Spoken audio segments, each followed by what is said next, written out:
Síntesis de cultura naval. Antecedentes históricos. El 27 de septiembre de 1821, México consumó su independencia cuando el ejército trigarante entró triunfante a la Ciudad de México. Por ello, el 14 de noviembre de ese mismo año, Agustín de Iturbide fue nombrado presidente de la Soberana Junta Provisional Gubernativa y la Regencia, que fueron los dos organismos que dieron sustento al Imperio mexicano en espera de la llegada del monarca europeo, tal y como había quedado establecido en los tratados de Córdoba. Debido a la ausencia del príncipe europeo, quien gobernaría al país, la Soberana Junta Provisional Gubernativa y la Regencia nombró a Agustín de Iturbide como jefe supremo de las armas de mar y tierra, con el grado de almirante generalísimo.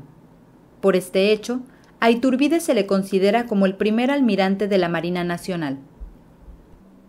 El 4 de octubre de 1821 se establecieron 4 ministerios del Ejecutivo, siendo estos el de Relaciones Exteriores e Interiores, el de Justicia y Asuntos Eclesiásticos, el de Hacienda y el de Guerra y Marina, designándose a Antonio de Medina como el primer ministro de Guerra y Marina.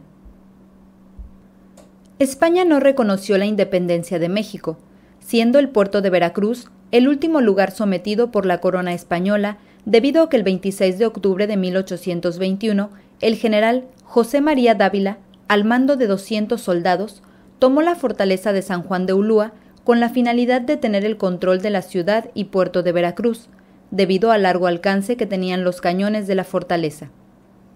Durante 4 años, la fortaleza recibió piezas de artillería y el estado de fuerza se incrementó a 2.000 soldados enviados desde España y Cuba.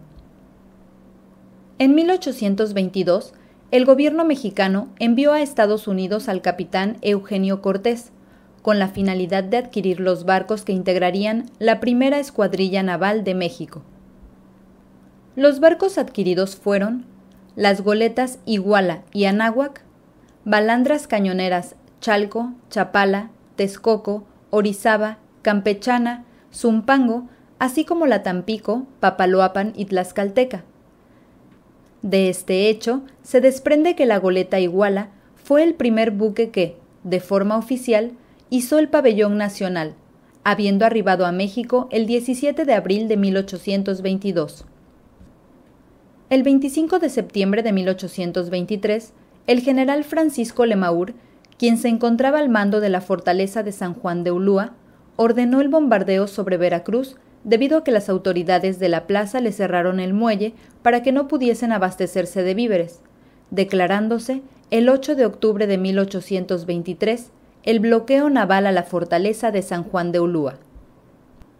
El 13 de noviembre de 1823, el general José Joaquín de Herrera, secretario de Estado y del Despacho de Guerra y Marina, subió a la máxima tribuna del país para presentar su informe acerca de la situación con respecto a Ulúa, resaltando que, habiendo cambiado el aspecto de la guerra, a la Marina solo toca consumar esta grande obra y consolidar por siempre la independencia nacional. Ese informe convenció al gobierno de adquirir barcos de mayor porte para poder hacer más efectivo el bloqueo, llegando al país entre junio y julio de 1824 la fragata Libertad y los bergantines Bravo y Victoria, los cuales fueron adquiridos por Mariano Michelena en Inglaterra y Suecia, incorporándose a la flota de la Armada Nacional.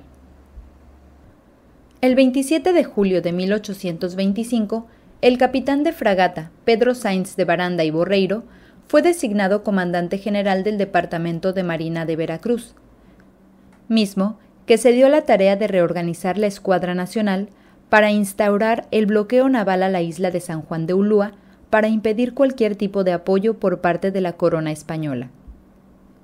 Como resultado de citado bloqueo naval, el brigadier José Coppinger, quien se encontraba al mando de la fortaleza, tuvo que negociar la capitulación de San Juan de Ulúa, por lo que el 23 de noviembre de 1825, el último reducto español zarpó con rumbo a La Habana, por lo que se arrió la bandera española e izó la bandera nacional, como símbolo de la consolidación de la independencia nacional, correspondiendo a la Armada consumar nuestra independencia.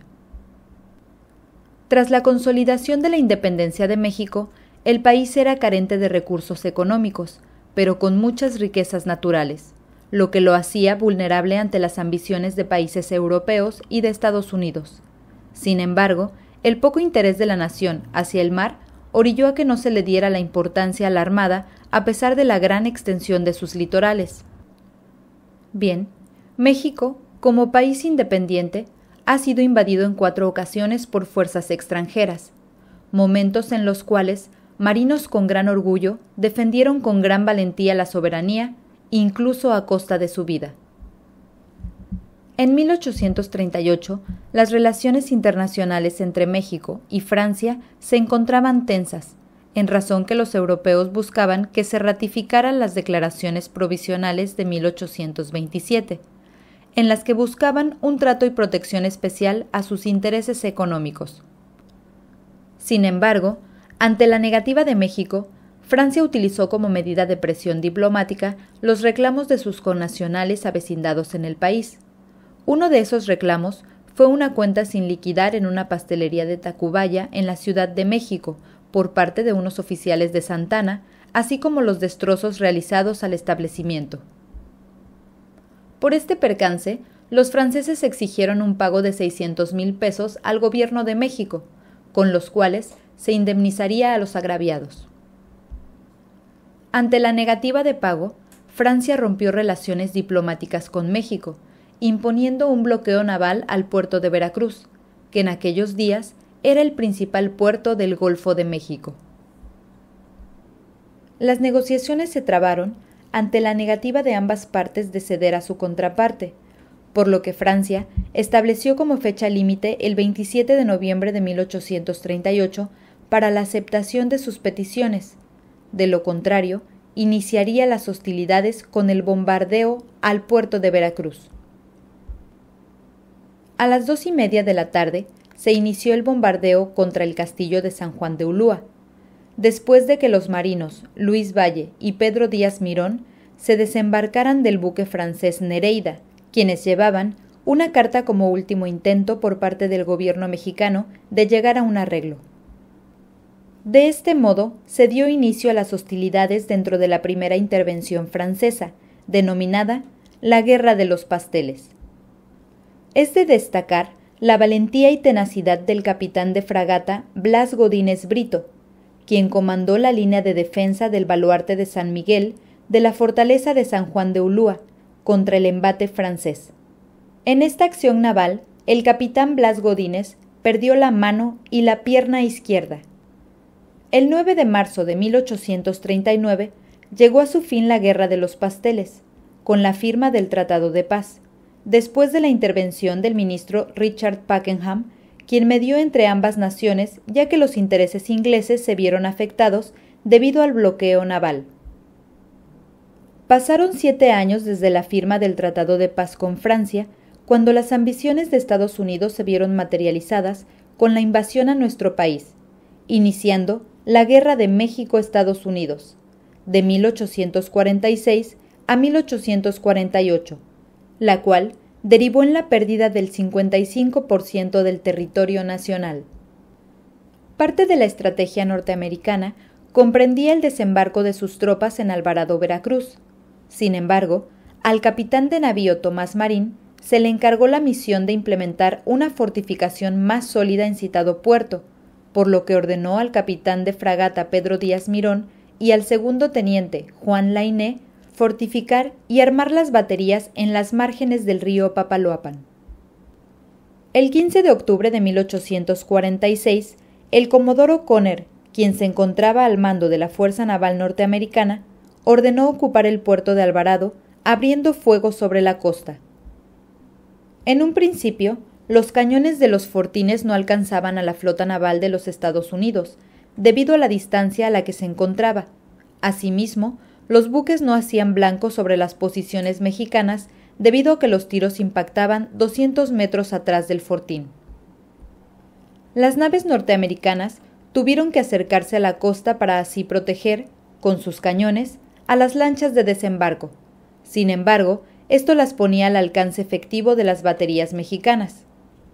El teniente Juan Lainé dirigió las baterías del Fortín sobre el buque norteamericano Vixen, causándole daños de consideración. A la par, los buques Veracruzano Libre, Zempoalteca y Águila bajaron sobre el río para enfrentarse a las fuerzas norteamericanas, las cuales emprendieron la retirada. Esta batalla fue uno de los escasos éxitos militares de México frente a Estados Unidos, y estuvo a cargo de la Marina Mexicana. El comodoro Conner no pudo concretar la misión del desembarco en Alvarado, por lo que Washington cambió su estrategia al trasladar su desembarco al puerto de Veracruz. A la flota naval del comodoro Conner se le integró las tropas de desembarco del general Winfield Scott, el 9 de marzo de 1847. Con ello, la flota invasora quedó integrada con unas 100 embarcaciones de distintos tipos y unos 13,000 efectivos, los cuales fueron desembarcados en Collado durante 14 días. El 22 de marzo, el general Scott intimó al general Morales a rendir la plaza de Veracruz, petición que fue denegada, por lo que a las 4 de la tarde inició el bombardeo estadounidense al puerto de Veracruz. El bombardeo duró hasta el 27 de ese mismo mes, fecha en la que se rindió el puerto de Veracruz. Durante el bombardeo del 24 de marzo, quedó de manifiesto el patriotismo del teniente Sebastián Holsinger, quien al mando de la defensa del baluarte Santa Bárbara, no dejó de hacer fuego sobre las baterías enemigas, destruyendo algunas de estas, destacando que después de que el fuego enemigo hiciera caer el pabellón nacional, el teniente Holsinger recogió la bandera y la ató en el merlón. Sin embargo, la artillería la hizo caer nuevamente, junto con el teniente.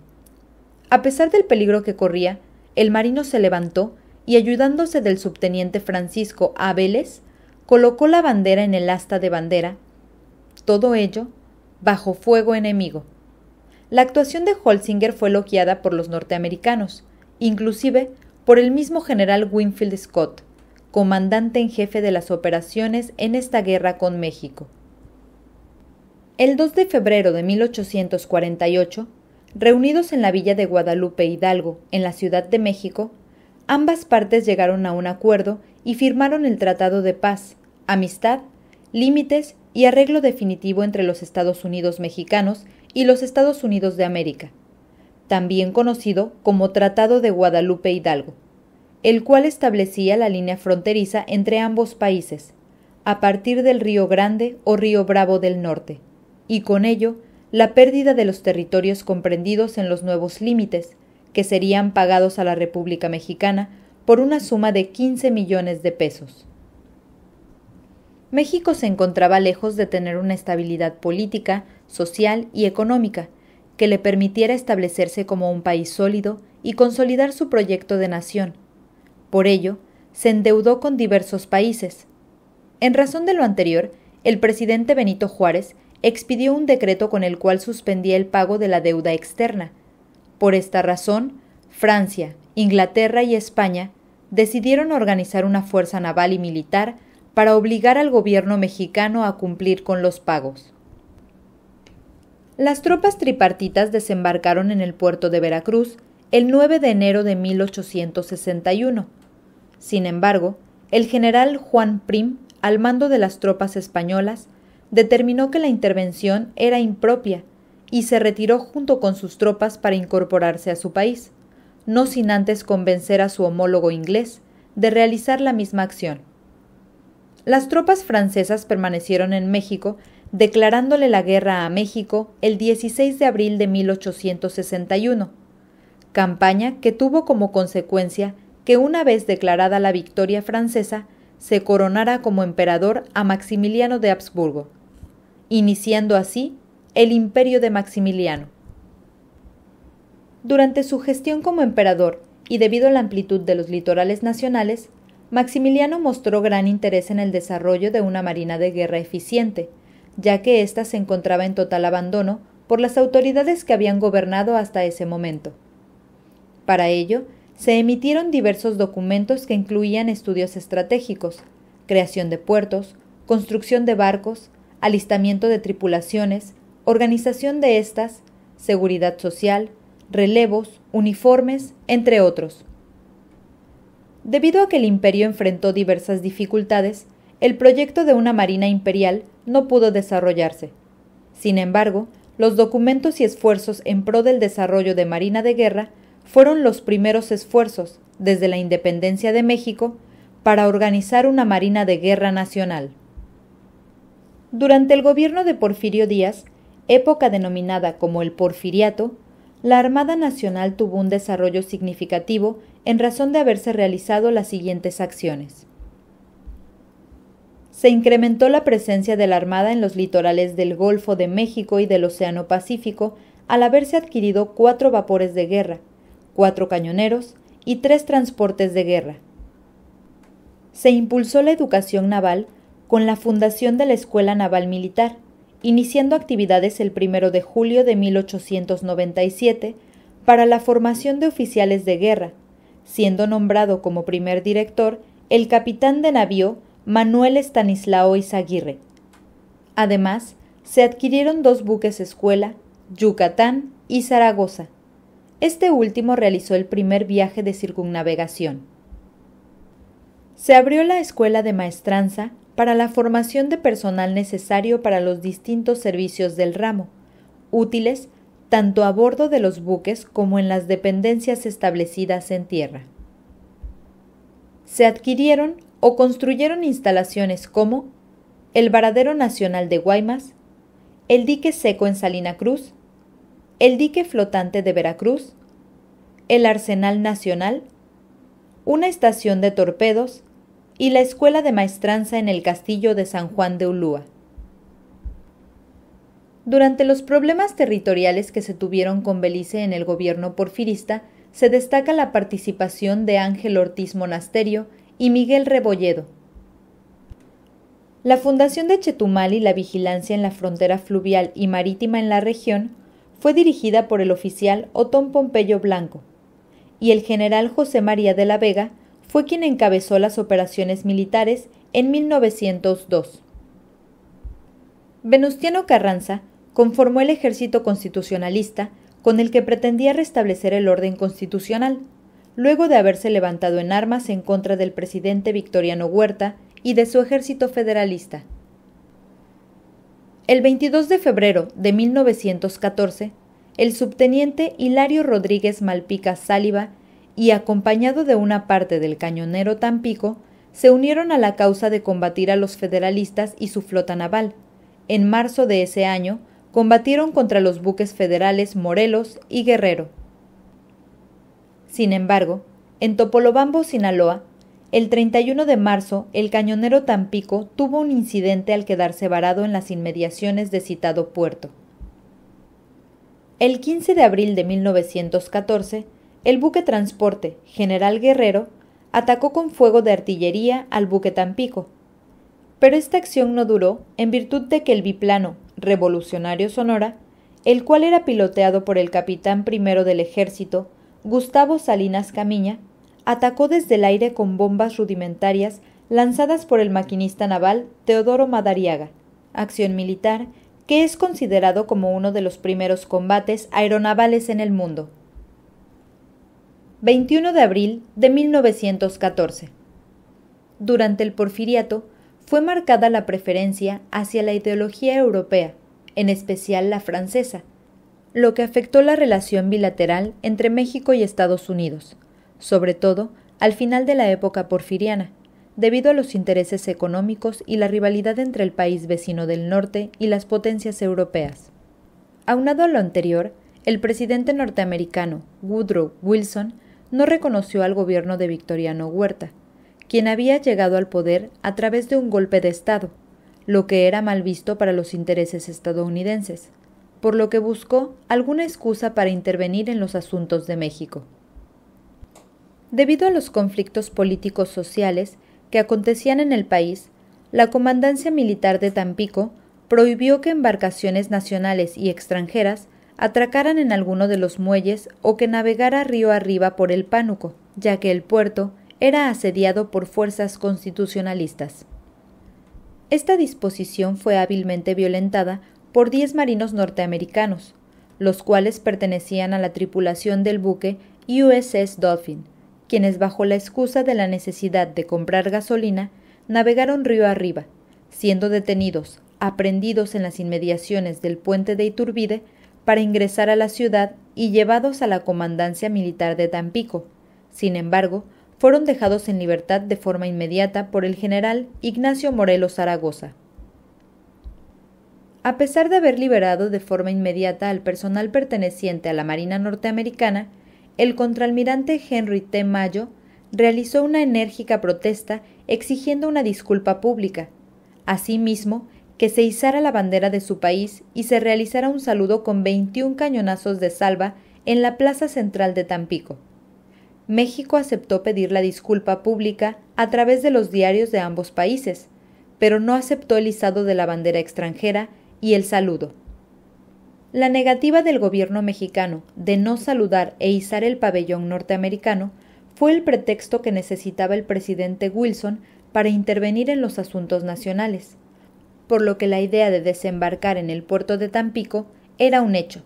Sin embargo, el 18 de abril de 1914 se enteró que el vapor alemán Ipiranga llevaba a bordo un importante cargamento de armamento para el ejército de Huerta, mismo que sería desembarcado en el puerto de Veracruz, por lo que las hostilidades planeadas en Tampico pasarían a un segundo término, convirtiéndose en prioridad la ocupación del puerto veracruzano.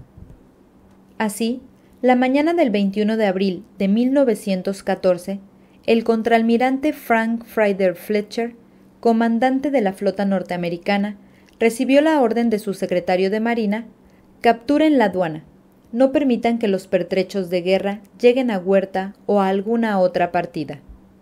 Por lo que Fletcher envió a su jefe de Estado Mayor, el capitán Hughes, a tierra para que informara al cónsul Canadá que se efectuaría el desembarco. El cónsul, a su vez, informó al general Gustavo Mas, comandante militar de la plaza de Veracruz, que una fuerza norteamericana se encontraba próxima a desembarcar, esperando se brindara toda la ayuda posible para mantener el orden y que no hubiera resistencia. El general Mas, al recibir el mensaje, se aprestó a defender a la patria, ya que consideraba que el desembarco era una acción ofensiva, por lo que instruyó al personal bajo su mando realizara las siguientes acciones: que se pusieran a salvo las máquinas de los trenes militares, que parte del 19 Regimiento de Infantería se dirigiera al muelle de la terminal para rechazar a las tropas extranjeras e impedirse continuara con el desembarco, que se armara a los ciudadanos voluntarios y a los presos en la prisión militar, recordándoles que era su deber como mexicanos defender a su patria ante el asedio extranjero. A pesar de haber organizado la defensa del puerto de Veracruz, el general Mas recibió la orden superior de abandonar la plaza. El almirante Fletcher consideraba que la fortaleza de San Juan de Ulúa representaba un obstáculo para la fuerza de desembarco, ya que sus torpedos constituían un peligro para la flota norteamericana, por lo que envió a un oficial de Prairie a comunicarle al comandante del arsenal, el capitán Alejandro Cerizola, las intenciones de desembarco y que esperaba que no intentara ningún ataque, respondiendo este último: «Diga usted a su jefe que no tengo instrucciones del Supremo Gobierno respecto de ustedes, pero que si este establecimiento es atacado, tendré que defenderlo». Sin resistencia militar alguna, el desembarco de las tropas norteamericanas comenzó a las 11:20 horas, en el muelle Porfirio Díaz. Al muelle de la terminal y muelle fiscal, sin embargo, un grupo de valientes mexicanos integrados por la población veracruzana, presos liberados y soldados que no alcanzaron a recibir la orden de abandonar la plaza, se parapetaron en diferentes puntos, como casas, puertas, azoteas y ventanas, e hicieron frente a las tropas enemigas y defendiendo con escasos recursos la soberanía nacional. Armar a los civiles no fue una acción desesperada para la defensa del puerto, ya que existía un agrupamiento de civiles que integraban la Sociedad de los Defensores del Puerto de Veracruz, una organización tipo militar cuyos miembros se comprometieron a tomar las armas contra cualquier potencia extranjera que intentara desembarcar en Veracruz. Citada sociedad tiene sus orígenes en agosto de 1913, cuando un grupo de ciudadanos solicitó a la comandancia militar se les adiestrara en el manejo de armas y en la ejecución de maniobras militares sencillas. El encargado de impartir referida instrucción a los civiles fue el teniente coronel Manuel Contreras, quien al momento de la intervención norteamericana estaba encargado de la armería, por lo que armó a la población civil, asimismo liberó a todos los reclusos y distribuyó el resto de las armas. Durante el desarrollo de los acontecimientos del 21 de abril de 1914, destaca la heroica participación del personal de cadetes de la Escuela Naval, quienes atacaron a la infantería de marina que desembarcó del buque Utah, por lo que fueron contraatacados por los cañones de Prairie y del Chester, los cuales se encontraban anclados frente a la Escuela Naval. Ese día, el profesor de inglés Antonio Espinosa informó al director de la Escuela Naval, el capitán de fragata Rafael Carrión, que había obtenido información del consulado estadounidense que a las 11 de la mañana las tropas norteamericanas tenían planeado efectuar un desembarco en el puerto de Veracruz. Ante tal situación, el director ordenó al subdirector del plantel educativo, el teniente mayor Ángel Corzo, que acudiera a la comandancia militar para recibir instrucciones. Sin embargo, a su regreso, informó que las instalaciones militares se encontraban vacías. Con el pasar de las horas, personal de la Escuela Naval se enteraría que, por órdenes superiores, el general Gustavo Mas, junto con sus tropas, habían abandonado la plaza, que el coronel Albino Rodríguez Cerillo, sus hombres y algunos oficiales y personal de tropa pertenecientes al 23º Regimiento de Infantería, además del grupo de voluntarios y presos del coronel Manuel Contreras, habían comenzado la defensa de la patria. En tanto, la Escuela Naval se encontraba a la expectativa por la incertidumbre debido a la falta de órdenes superiores. Coincidió que el comodoro Manuel Azueta Perillos arribó al plantel lanzando a su entrada un grito en el patio: ¡Viva México! ¡Viva México! ¡Viva México!, siendo contestado de forma entusiasta por los cadetes. Fue en ese momento en que el comodoro Azueta pronunció la vibrante arenga: ¡A las armas, muchachos! ¡La patria está en peligro! Al escuchar esta arenga, los jóvenes cadetes corrieron a armarse y parapetarse en defensa de la patria. El abastecimiento de armas y municiones estuvo a cargo de los tenientes David Coello y Juan de Dios Bonilla. Sin embargo, este abastecimiento llegó pronto a su fin debido a que referidos pertrechos no eran lo suficientes, por lo que el segundo teniente Antonio Gómez Maqueo acudió al cuartel y almacenes de artillería de la comandancia para tomar las armas y municiones necesarias para abastecer a los cadetes y personal de planta de la Escuela Naval. Con un estado de fuerza de 128 elementos, entre personal directivo, servicios y alumnado, se procedió a efectuar la organización para la defensa, quedando de la siguiente manera. En la planta alta del edificio se repartieron a los cadetes en los dormitorios, debiendo cubrir los balcones con colchones, cómodas y bancos para que sirvieran de trincheras. En la planta baja se quedó personal de la guardia. Es importante señalar que desde los dormitorios se tenía vista hacia el malecón, por lo que desde esa posición se podía observar perfectamente el desembarco de las tropas norteamericanas, por lo que, al llegar al malecón del paseo frente a Faros, fueron atacados con los fusiles de los alumnos, siendo blanco fácil para los cadetes, ya que se encontraban descubiertos, lo que causó varias bajas obligando a replegarse. Al percatarse de esta situación, las ametralladoras de las lanchas que se acercaban al muelle hicieron fuego sobre la Escuela Naval.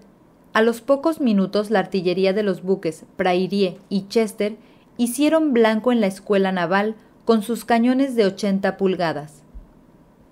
Durante el ataque a la Escuela Naval, los cadetes pusieron de manifiesto el amor, la lealtad, fidelidad y valentía a la nación, ya que ofrendaron sus vidas en aras de la defensa del país y de su soberanía nacional.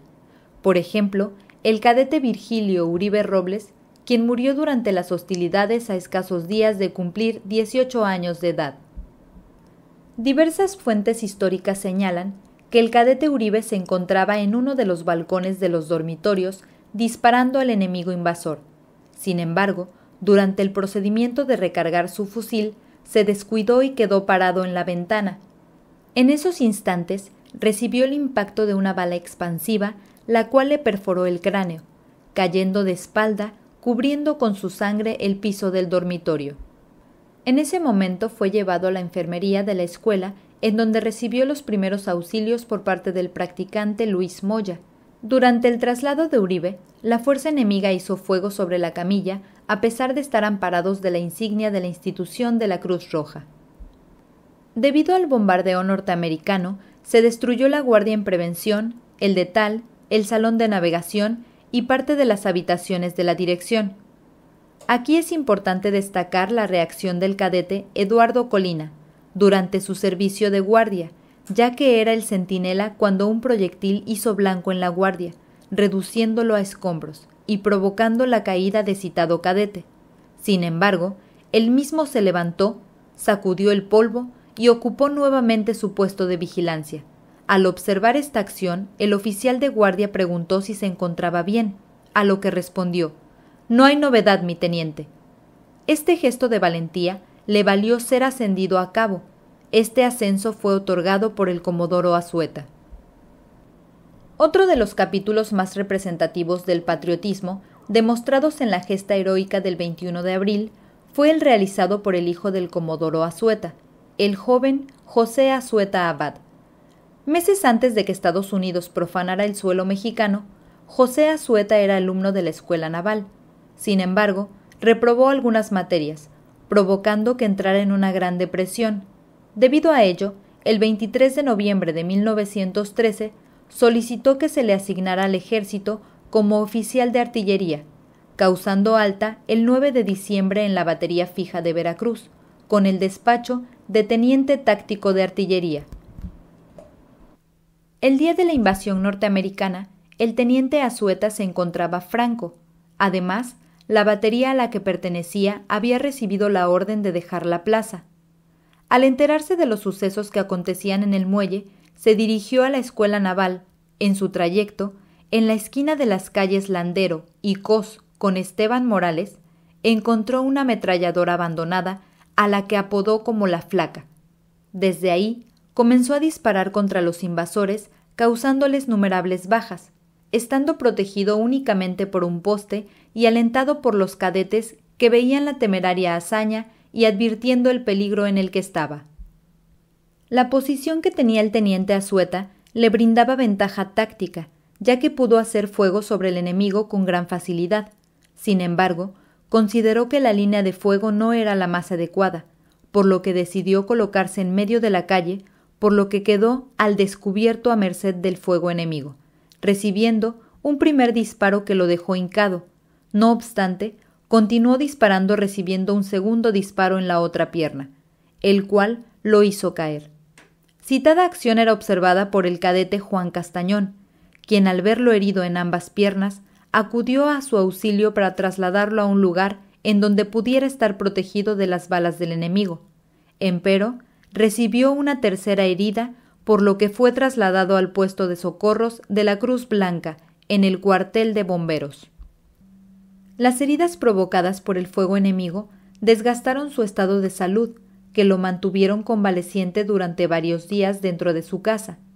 Esta acción patriótica llegó a oídos del almirante Fletcher, y dado que el teniente Azueta era hijo de un alto mando de la Armada de México, envió a algunos médicos de su flota a fin de intervenir en las curaciones.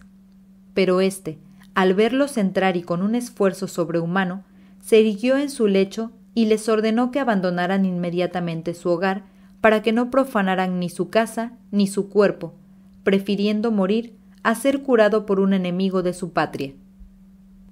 José Azueta murió el 10 de mayo de 1914, es decir, 19 días después de iniciada la invasión.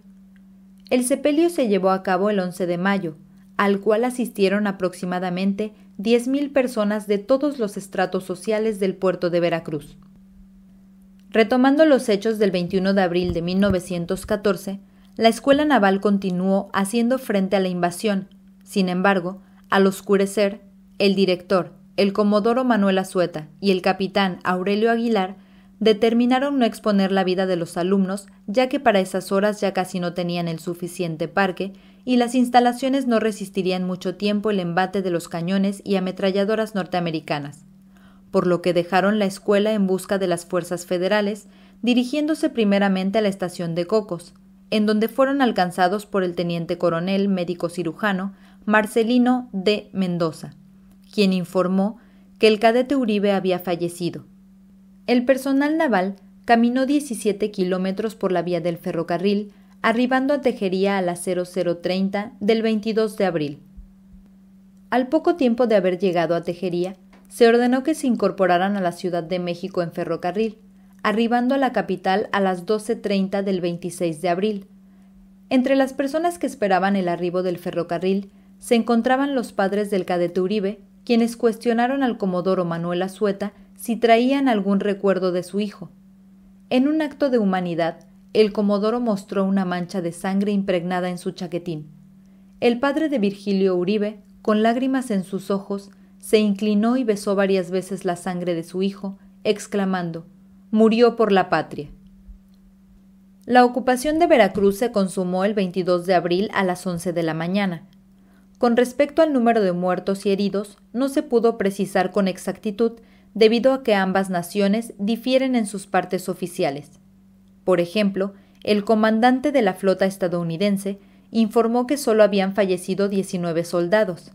Sin embargo, es sabido que el teniente Azueta causó más de 50 y que los cadetes hicieron retroceder al batallón de infantes de marina que los atacaban, produciéndoles varias bajas. Por los hechos gloriosos de sus hijos, el 20 de diciembre de 1949 se decretó anteponer el calificativo de heroica a la Escuela Naval Militar, conociéndose desde esa fecha como Heroica Escuela Naval Militar. 1 de junio, Día de la Marina Nacional. El 5 de febrero de 1917, el presidente Venustiano Carranza promulgó la Carta Magna, de la que se destaca el artículo 32 para el ámbito marítimo, debido a que sentaba las bases para nacionalizar la Marina, al establecer que para pertenecer a la Marina de Guerra y para ocupar los cargos de capitán, patrón y primer maquinista en la Marina Mercante, era indispensable ser mexicano por nacimiento. El 1 de junio de ese año entró en vigor referido artículo, ya que marinos nacidos en México tomaron el mando de buques mercantes nacionales. El acto que representó este hecho fue el zarpe del buque Tabasco del puerto de Veracruz con destino a Progreso, Yucatán, con la dotación completamente mexicana al mando del capitán Rafael Izaguirre Castañares. En conmemoración a este hecho, en el año de 1942, el presidente Manuel Ávila Camacho estableció que cada 1 de junio se celebrara el Día de la Marina Nacional. Creación de la Secretaría de Marina. El contexto internacional de la Segunda Guerra Mundial dio origen a la Secretaría de Marina, ya que a los 3 meses de haber iniciado el conflicto bélico, el presidente de la República, el general Lázaro Cárdenas, visualizó la importancia estratégica de desarrollar el poder naval de la Federación, por lo que el 30 de diciembre de 1939 se publicó en el Diario Oficial de la Federación la Ley de Secretarías y Departamentos de Estado, en la que se creó el Departamento de la Marina Nacional con el fin de encargarse de los asuntos marítimos del país, incrementándose las atribuciones de la institución, ya que la vigilancia de las costas se le añadió la responsabilidad del desarrollo marítimo del país, nombrándose al comodoro maquinista naval Roberto Gómez Maqueo como primer jefe del Departamento de la Marina Nacional. El 31 de diciembre de 1940 se reformó la Ley de Secretarías y Departamentos de Estado. A partir de citada reforma, se crea la Secretaría de Marina con la finalidad de desarrollar planes para la defensa del país en aguas y costas nacionales. El primer secretario de Marina fue el general Heriberto Jara Corona, quien a pesar de tener formación en las filas del ejército, mostraba gran interés en impulsar el desarrollo de la Marina. En los primeros años de la Secretaría de Marina, se desarrolló y consolidó la estructura militar y administrativa de la institución. Para lograr la profesionalización y organización, fue necesario crear varios cuerpos y servicios, entre ellos el Estado Mayor Naval, Consejo Naval, Escuela Militar de Maestranza y Marinería, Cuerpo de Ingenieros Mecánicos Navales, Cuerpo de Infantería Naval, Cuerpo de Sanidad Naval, Escuela de Aviación Naval, Escuela Naval del Golfo y Escuela Naval del Pacífico, organización que se ha ido adaptando al proceso evolutivo y las necesidades del Estado mexicano. La evolución de la Infantería de Marina. En septiembre de 1823 fue creado el primer batallón de Infantería de Marina, siendo su primer comandante el teniente coronel de Infantería, John Davis Bradburn, quien tuvo como objetivo el de reclutar y organizar a los batallones de Marina. Dentro de sus acciones de guerra destacó la toma de la Isla de Sacrificios en 1824, con el objetivo de apoyar el bloqueo naval de la fortaleza de San Juan de Ulúa. En 1826 el batallón se desmanteló. Durante el gobierno interino de Venustiano Carranza, se creó el Batallón de Infantería de Marina del Pacífico en 1916, con sede en Mazatlán, Sinaloa, bajo el mando del primer teniente Hiram Hernández.